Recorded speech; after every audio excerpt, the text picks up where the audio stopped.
Muchísimas gracias, Enrique, y a todo el grupo, a ustedes también por lo inspirador que han impulsado en el pasado. Enrique me preguntó por la hoja de ruta, si pudiéramos conversar qué podemos hacer de ahí en adelante, porque yo creo que en el diagnóstico podemos profundizar algo en quizá una segunda sesión. Voy a decir algo solamente muy introductorio y concentrarme más en qué es lo que realmente podríamos hacer, ojalá mirando hacia adelante y podemos intercambiar, porque ustedes también tienen su estrategia y lo ideal es que ojalá vayamos impulsando con más fuerza, sinergia juntos, la transformación que nuestra economía necesita para ser más innovador y menos concentrada, lo que viene en conjunto. Y primero, me gustaría destacar el concepto de la justicia económica, porque yo veo que en Chile, de alguna manera, por la concentración económica, tenemos por nuestra eh, alta desigualdad a nivel del capital, que se refleja también en la estructura oligopólica de nuestro mercado, lo que no es algo atípico para un mercado pequeño, pero en conjunto lleva, por ejemplo, junto con la crisis económica, a este debate del impuesto al patrimonio. Y a mí me preocupa este debate porque no solamente esta herramienta en específico no la considero buena, sino creo que los que más tienen que contribuir más también, pero no puede funcionar que nosotros creemos construir una justicia económica y una legitimidad de nuestro modelo manteniendo una economía concentrada, poco compleja, poco innovador, con pocos datos, porque hay muy pocos datos sobre nuestra economía y que se piensa que solamente remediar ex post con algunos impuestos vamos a lograr legitimar un sistema que no le da realmente las oportunidades a la movilidad social, a amplias partes de la sociedad que se sienten desconectados de la economía, lo que podría agravarse en el proceso de la automatización. Entonces, yo quiero o he tratado de poner el foco en la economía misma como creador de oportunidades, más allá de este debate que siempre es complejo, cómo remediamos después con impuestos, que también es importante afinarlo, pero no puede ser el debate principal, sino el debate principal es que la economía funciona mejor, que el mercado funciona mejor. Y dos, cuando hablamos de impuestos, es decir, cómo remediar ex post el mercado, también deberíamos tener claro qué queremos lograr con los impuestos, porque en Chile yo veo que se debate sobre herramientas como el impuesto al patrimonio, por ejemplo, pero no está claro qué queremos lograr con esto. ¿Realmente creemos que con eso se desconcentra el poder, con el impuesto al patrimonio? ¿O queremos financiar una ayuda social de corto plazo? ¿Cuál es el objetivo? Y ahí voy a mi punto principal. No solamente necesitamos poner el foco en la economía misma, sino también tenemos que tener claro cómo midamos cómo estamos hoy y dónde queremos estar en futuro. Y después uno podría decir, ok, la concentración económica es un aspecto que nos preocupa. ¿Cuáles son los dolores en el mercado?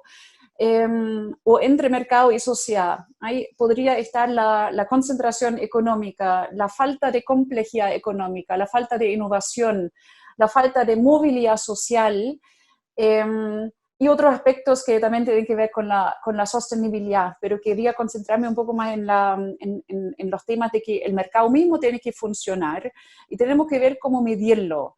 Y tenemos que saber cómo estamos hoy y cómo nos vemos en 10 años.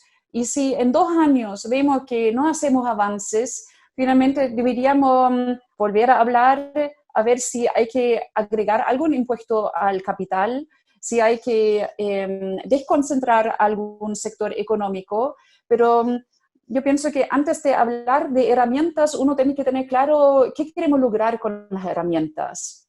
Y eh, a nivel de los empresarios, de los gremios más tradicionales, yo veo que ha habido como una apertura de conversar estos temas, pero a la vez no hay que olvidar que los gremios grandes son de alguna manera la representación del poder de los que lo han hecho bien en los últimos 30 años y que de alguna manera tienen interés en que ellos se mantienen en el poder, que es simplemente lógico. Y también no hay que olvidar que justamente los empresarios más innovadores se dedican más a su innovación y menos a mantenerse en su posición dominante, por lo que en los gremios normalmente los que más activos son justamente los que quizás no fomentan la innovación, sino que quieren mantener la estructura tal como está. Entonces, la pregunta es, ¿quién debería impulsar una propuesta de política pública para la economía? Porque no podemos esperar que esta propuesta lleguen desde afuera, sino la invitación es que los emprendedores, los empresarios se hagan parte de la propuesta, porque si no llegan propuestas como este impuesto al patrimonio, que en realidad a mí no me queda claro qué quieren lograr con esto. Hay otras fórmulas de que los que más tienen contribuyen más y quizá es mucho más relevante o al menos tan relevante que el mercado funciona mejor que remediar ex post. Entonces, la invitación es hacer una propuesta para que el mercado funcione mejor, que tengamos más justicia económica, pero sabiendo también que los gremios grandes van a huir un poco este debate estructural y van a tratar más bien hacer propuestas en el ámbito filantrópico y de la filantropía, lo que sigue siendo el caso. De hecho, en conversaciones en las cuales participo, veo empresarios grandes diciendo que los dolores principales de la ciudadanía hoy día son vivienda, es el día a día, armemos más fundaciones, como si este remedio ex post fuera algo que va a legitimar la economía y va a llevar a la movilidad social que tanto nos falta y que instituciones como la OECD también claman como muy importante, porque sin movilidad social nuestro modelo pierde legitimidad. Entonces, la propuesta en concreta acá es de que, sabiendo que los gremios, algunos quieren avanzar, pero en los gremios hay muchos que no quieren avanzar y que le va a costar mucho a los gremios tradicionales que ellos arman una comisión de justicia económica que en un plazo de 3-6 meses haga propuestas, como por ejemplo lo hizo la Comisión de Justicia Económica en UK, que se armó en el marco del Brexit. Pienso que podría ser una solución, una propuesta interesante de que distintos grupos se unen, como el Grupo 100, la ACET, Endeavor, grupos informales de Bernardo Larraín, por ejemplo, y que armemos un consejo de, tal como se armó la Comisión de Justicia Económica en UK, donde participó el Global Managing Director de McKinsey, entre otros, y que pensemos que en este consejo ojalá pudiera estar alguien de la OECD, de McKinsey, de pensamiento transversal, quizá personas de la CAMCHAL, de la AmCham, pero también un Juan Sutil, un Bernardo Larraín, pero no con el peso de sus gremios atrás, sino representando la voz de su sector, pero sin controlar por completo la propuesta que se haga.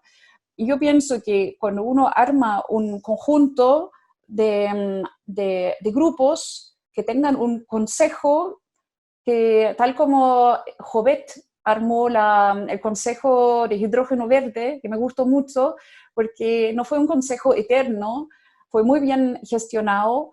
Sabíamos que hubo 5 o 6 reuniones formales, cada uno fue preparado a la perfección, y uno pudiera pensar en armar un consejo así con reuniones muy bien pensados y que acompaña un trabajo que uno pudiera encargar, por ejemplo, a las 4 grandes empresas de auditoría.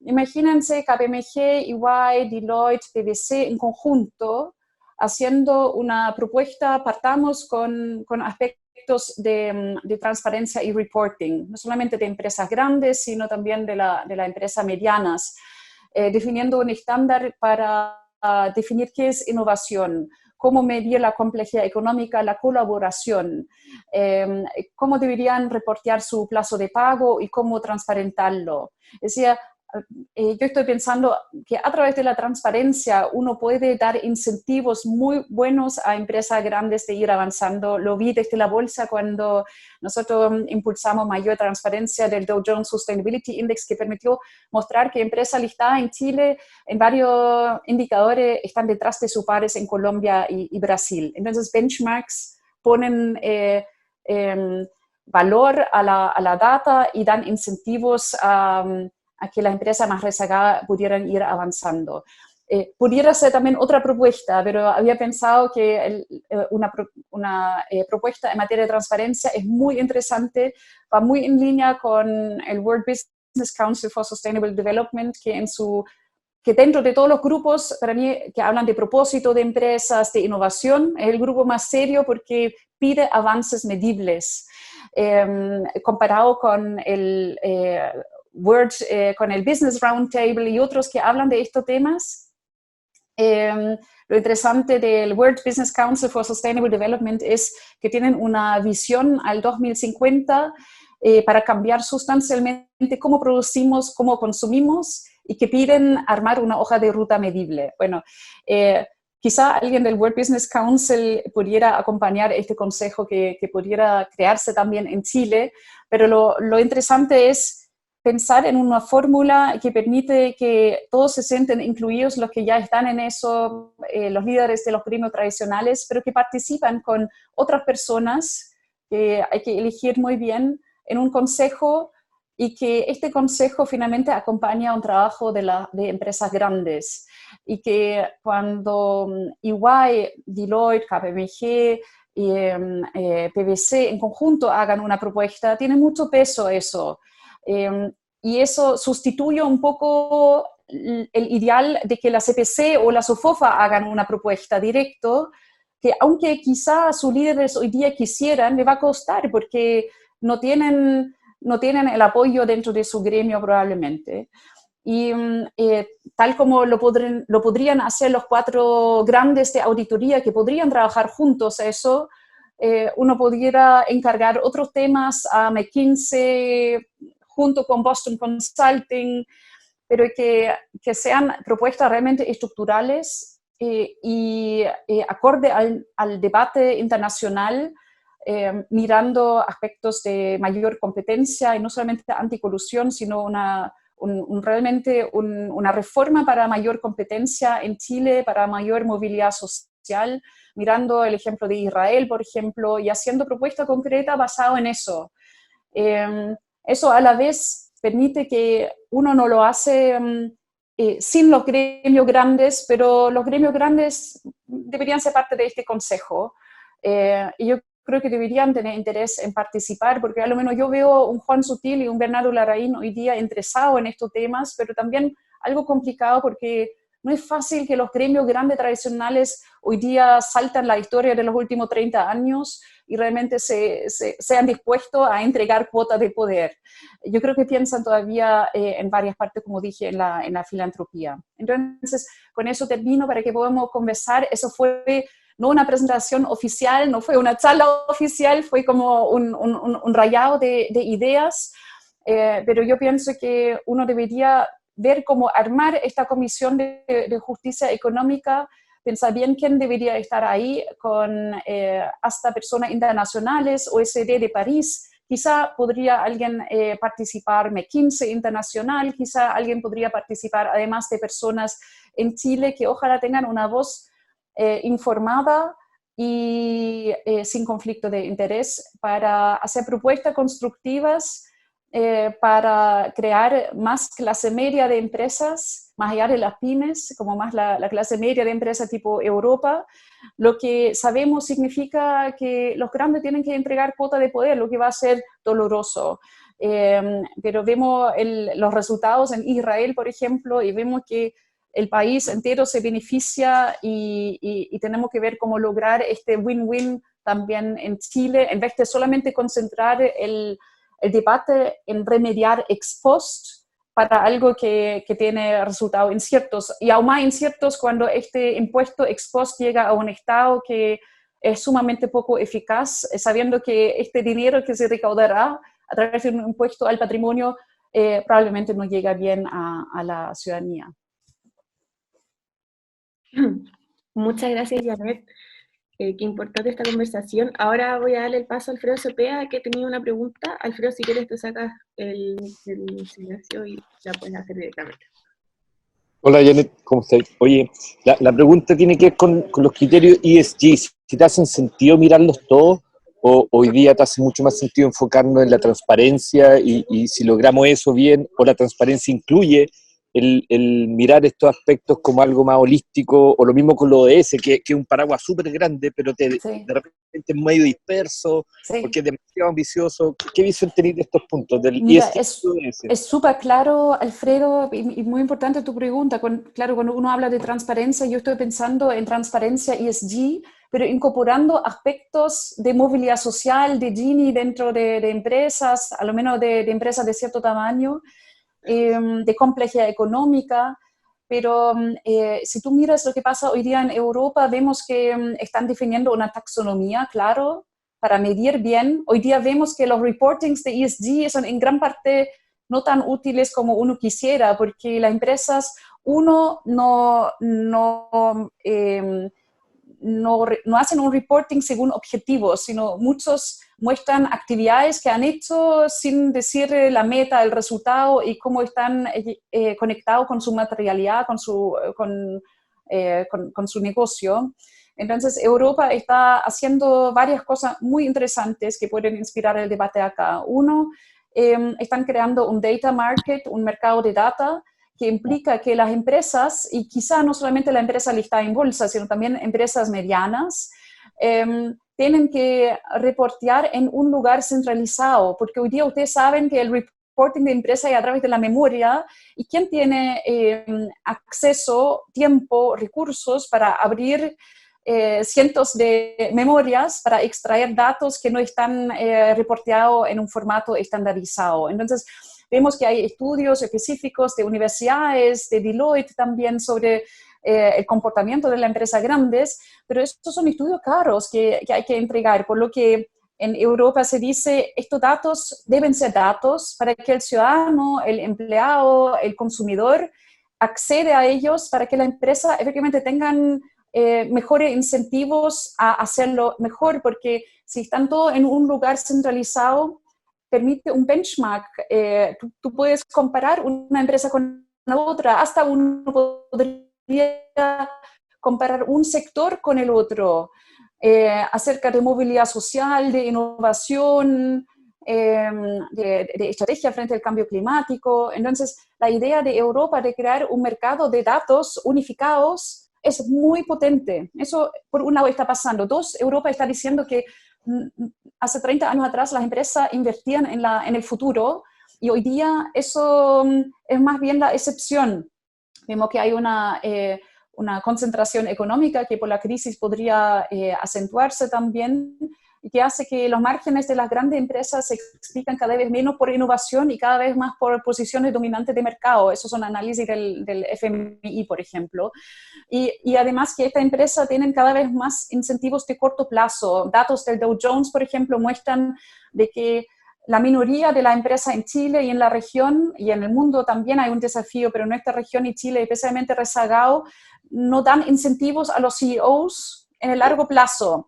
Entonces, si tu directorio incluso tendría una visión de largo plazo, pero si tu CEO tiene su bono según el EBITDA en diciembre, pucha, no vamos a salir de eso, por lo que Europa dice que van a regular los directorios, hasta pensando en que un porcentaje de la dieta de los directores tiene que ver con ESG y con factores no financieros, porque dicen que hoy día los incentivos están distorsionados hacia el corto plazo, y hay que balancear eso. Entonces me parece sumamente interesante este debate. Didier Reynders, que es comisionado de la Unión Europea, está impulsando eso, igual como la regulación de la cadena suministro, y dice que tiene full apoyo de la presidencia de Angela Merkel, que ahora está presidiendo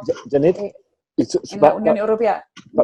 un hilo de lo mismo. El año pasado compartimos un seminario donde estaba BlackRock, no me acuerdo el nombre Axel Christensen. Claro, y Axel, claro, y mostraba datos muy duros, pragmáticos, numéricos, de que las empresas que se enfocaban en criterios ESG, a ellos les generan mejores retornos. Por lo tanto, para ellos era muy buen negocio. Por lo tanto, si pensamos que el empresario tradicional lo que busca es retorno, es obvio que tiene que preocuparse de él. Pero no lo hacen, no lo hacemos en general. Hay un problema, por lo tanto, comunicacional de base, porque si tenemos números...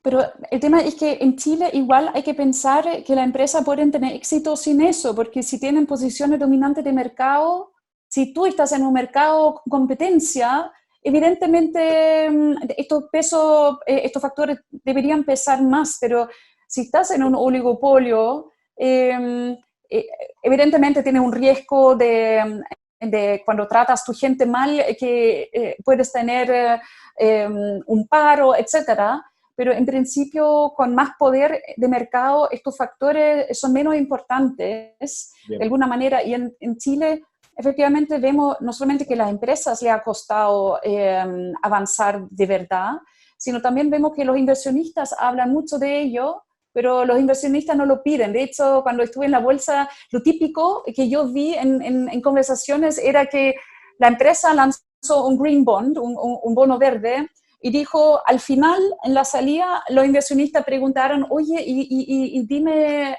más sobre lo verde, porque la pregunta era en el ámbito financiero y punto. Los inversionistas, por su lado, reclamaban que están súper interesados en estos temas, pero la empresa no le entrega los datos. Y yo pienso que ambos necesitan más transparencia, porque aquí la transparencia te da los incentivos para relacionarte mejor con la sociedad. Si todos los ciudadanos, los periodistas, los emprendedores vean cómo paga la empresa de verdad, cuánto innova, cómo se inserta en un ecosistema, sí o no, da incentivos mucho más reales. En Europa también, desde marzo del próximo año, regularon ya de que inversionistas institucionales, administradores generales de fondos y AFPs tienen que hacer un disclosure de su riesgo ESG, por ejemplo. Entonces, eso es importante porque, y de nuevo, en un data market, Alfredo, porque uno no puede pensar que BlackRock publica en su página web, después otro inversionista en su página web, y alguien tiene que tener los recursos para comparar. No, todo esto tiene que fluir en un data market, en un mercado donde yo quisiera comparar el portfolio de BlackRock con el portfolio de otro inversionista. Y yo quisiera ver, BlackRock tiene tantos fondos pasivos en índices espejo bursátiles que no tienen nada ESG. Y no tener nada ESG hoy día se presenta como si fuera neutral, pero no es neutral. No gestiona sus riesgos, puede dañar el Amazonas y un largo, etcétera. Por lo que BlackRock también tiene problemas comunicacionales y dicen que su desafío en realidad es que el inversionista final, el que quiere invertir, le pide replicar el MSCI Brasil en vez del MSCI Sustainable Brasil. Pero si BlackRock tiene que mostrar más comparable con otros inversionistas, su portfolio va a tener más incentivo a convencer al inversionista final de que en realidad es un must buscar los índices ESG. Y acerca de los índices ESG también es interesante un comentario adicional. En Europa se hizo una consulta fantástica a nivel europeo sobre finanza verde, que incluye el tema social y gobierno corporativo, y hubo un debate también sobre los sesgos de índices ESG, porque yo confío mucho en el Dow Jones Sustainability Index, pero así hay muchos otros, pero ¿qué miden? Porque Dow Jones ajusta todos los años su metodología. ¿Qué agregan y qué indicadores bajan igual son temas que tienen ya una importancia pública porque según eso uno invierte, uno comunica, uno compara la empresa, pero empresas de índice también pueden tener sesgos que no están claros, por lo que con aún más razón uno necesita una taxonomía, sabiendo además que la empresa grande especialmente tienen un overload de metrics, como miden, tratan de cumplir con todos los distintos índices que pueden ser a veces contradictorios en ESG. Los del Dow Jones muestran lo que Axel Christensen dijo, pero hay otros índices que no son tan claros en materia de sostenibilidad. Robeco Sam dice que algunas métricas ESG, cuando están conectados con el negocio mismo, cuando son parte de la materialidad, son hasta predictivos del retorno de las acciones. ¡Wow! Eso lo dicen en su Big Book for Sustainable Investment que lanzaron. Todo un libro donde publican meta-estudios sobre eso también. Y la mayoría de las meta-estudios, es decir, estudios que después miran 2.000 estudios en la materia, confirman eso mismo. Pero aún así, el pero es que necesitamos una métrica clara, una taxonomía, como lo trabajan en Europa, donde está claro cuáles son exactamente las métricas que en realidad deberían ser estándar y que deberían ser reporteados, quizás no solamente por la empresa listada en bolsa, sino también por las otras. Y hay en una de esas, la declaración de impuestos, cuando todos entran al servicio de impuesto interno, podría ser un muy buen canal para crear este data market ahí, porque ya no tienes que crear otras cosas, sino ya estás ahí. Y ahí está la otra gran pregunta, que hubo un artículo muy interesante en el Financial Times hace poco sobre la calidad de esta información, porque aquí vuelvo a las 4 empresas de auditoría grande, están quedando en el pasado con sus auditorías. En la era digital, bueno, vimos el conflicto de Wirecard ahora, todo el fraude contable, pero no solamente por fraude contable, sino justamente por el reporting no financiero de empresas, cómo innovan, cómo se relacionan con otras empresas medianas, etc. Hoy día la gran pregunta es, ¿cómo se registra eso de verdad? ¿Qué de eso no importa? ¿Y cómo verificamos la calidad de estos datos? Porque si el inversionista debe tomar una decisión basada en esta data, tiene que ser data más dura también. Y eso significa que un EY, KPMG, Deloitte, PwC, simplemente diciendo, bueno, los procesos, cómo recopilaron la información es más o menos dentro del estándar, eso no basta. Porque pueden mentir, pueden equivocarse, pueden maquillar estas cifras y hoy día no nos damos cuenta.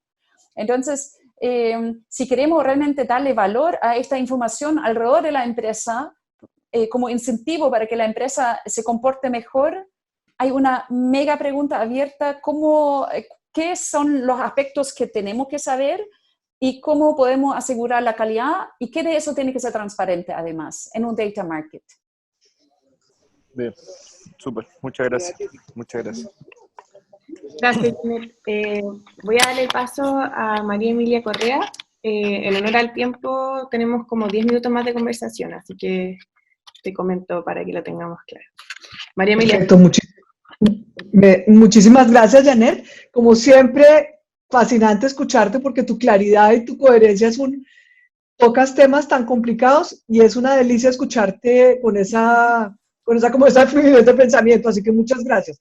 Primero que todo, decirte que en el G100 estamos absolutamente en línea con el tema porque hace unos días estuvimos inclusive escuchando a Guy Rolnick de la experiencia israelita y es muy interesante ver el tema porque siempre dicen un poco los emprendedores latinoamericanos, ¿por qué será que no crecen? Bueno, pues a ver, habrá algunas razones, pero también hay una estructura de mercado que no conduce a mucha salida cuando hay tanta sombra encima, ¿cierto?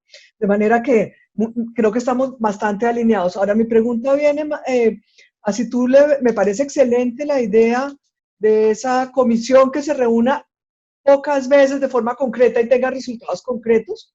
Eso me parece sensacional. Y mi pregunta viene a si tú consideras que hay un papel para las pequeñas y las medianas empresas. ¿Sabes? Cuando yo que he trabajado toda la vida en el tema de sostenibilidad, durante muchos años trabajé con grandes empresas, todas estas temáticas, entre otras cosas porque pensábamos que los temas eran demasiado complicados y caros y horribles y todos, y las pymes nunca iban a poder estar acá. Y después resultó que entramos al mundo de las empresas B y hemos descubierto que la innovación en medición, en gestión y en transparencia, en innovación de las soluciones de todas estas temáticas, viene de empresas pequeñas y medianas. El mundo de las empresas B tiene una forma de medirse que es absolutamente, que te permite comparar entre empresas, que te permite comparar entre sectores, que te permite comparar los portafolios de inversión de diferentes fondos de inversión. Y las empresas grandes hasta ahorita están empezando a preguntar cómo hacen para poder entrar ahí. De manera que yo creo que es un poco pensar que la fuerza que tiene el doliente, ¿no es cierto?, para promover estas ideas, pues debería ser algo como interesante.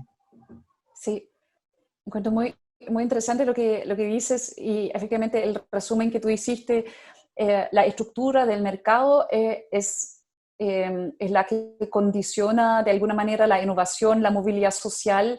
Uno siempre puede pensar en mejorar un incentivo tributario a la innovación, etcétera, y tener algo financiamiento, Corfo, Scale Up, pero mientras no hacemos algo sobre la estructura misma y repensemos la competencia misma, siempre va a haber un techo de vidrio y solamente hablando, recordando a Ale Mustakis por los plazos de pago, ¿qué sirve en realidad dando el nuevo Growth Fund de Corfo, que es muy bueno por el Scale Up, pero cuánto sirve dar 85 millones a una empresa si por el otro lado la empresa grande le siguen pagando a 2 meses o más? Entonces, lo que te quitan por un lado te lo dan por el otro, y es demasiado gratis todavía para la empresa grande no pagar al día. Y pagar a 30 días no significa pagar a 30 días, porque uno antes de la entrega ya tuvo que prefinanciar más encima, siendo chico.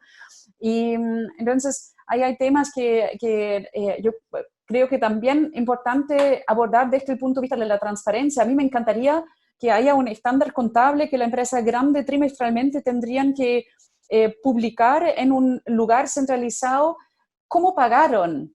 Después hay un ESG Campus, hay un software de un grupo chileno, Rodrigo Castro, con profesores de Yale, que no solamente ponen el foco en el reporting, sino ellos dan voz a los stakeholders. Entonces, más que la empresa reporteando cómo pagó, ellos dan una herramienta en línea para que los proveedores dicen si le pagó a día o no.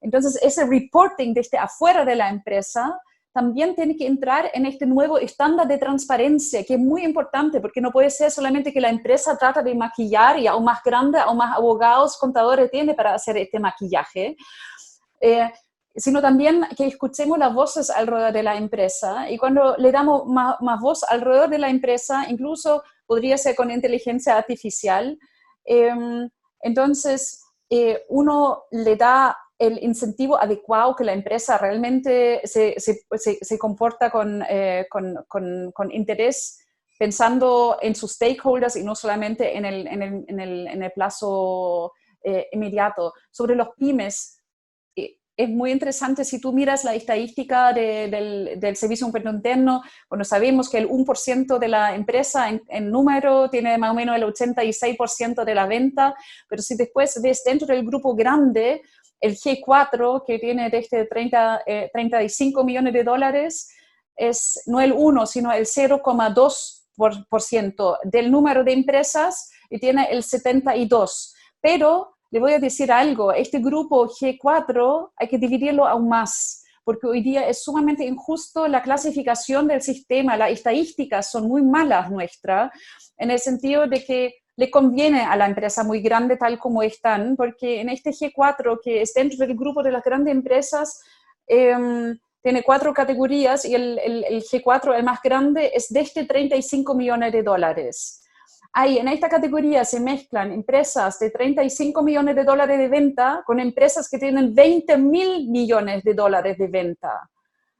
Entonces, me parece muy equivocado y muy pensando en la lógica de un país muy subdesarrollado esta categoría, porque si queremos hacer una clase media como sociedad, tenemos que tener también una clase media de empresas, y esta clase media de empresas tiene que estar desde los 3,5 millones de dólares, donde terminan los pymes, hasta los 50 o hasta los 100 hoy día en la era digital y de la cuarta revolución industrial. En Europa, mediana empresa están con 50 millones de euros de venta y entiendo que hasta 250 empleados, si no me equivoco. Y esta clasificación es muy importante que repensemos, pero no como la ACIMET propuso recién, de que la categoría PYME se amplía, porque yo creo que está bien mantener la clasificación PYME con su beneficio, etcétera, pero hay que crear otra clase mediana de empresas que necesitan otra herramienta de apoyo y otras estadísticas que habría que hacer, porque si queremos que este segmento crezca, tenemos que medirlo. Y hoy día la empresa de 35 millones, como les dije, se mezclan con esta empresa que tienen miles de millones de venta. Oye, ahí chiquillos, les tengo que decir que llegamos al minuto de dar las gracias. Voy a tratar de hacer un súper cierre. Me voy a dar de súper filósofo, a ver si puedo hacerlo. Que son dos misiones. El mercado de la data es clave para poder tomar decisiones. Y un consejo donde abre la puerta, abre la mesa y empieza a meter más sillas en un comedor que era de 4. Vamos a tener que ampliarlo a un comedor un poco más amplio para poder definir este roadmap de economía que vamos a hacer todos los pymes, los chiquititos, los grandes y los super ultra grandes. O sea, por ahí van los pies de cueca forzados que ahora vamos a entrar al 18 porque la Yanes ahora se va a otro lado, al Senado, y nos deja unos pies forzados que podemos madurar y en 1 o 2 semanas volvemos a ponerle trabajo, porque la Janet, acá en el G100, esta cuestión queda como misión de trabajo, no queda como un pimponeo más, queda como misión de trabajo de abrir esa mesa y este mercado de la data. Así que te damos 1.000.000 de gracias a todos, chiquillos, se pasaron. Qué rico tenerlos acá, Janet. Bendiciones, que te vaya bacán en todo lo que hagas.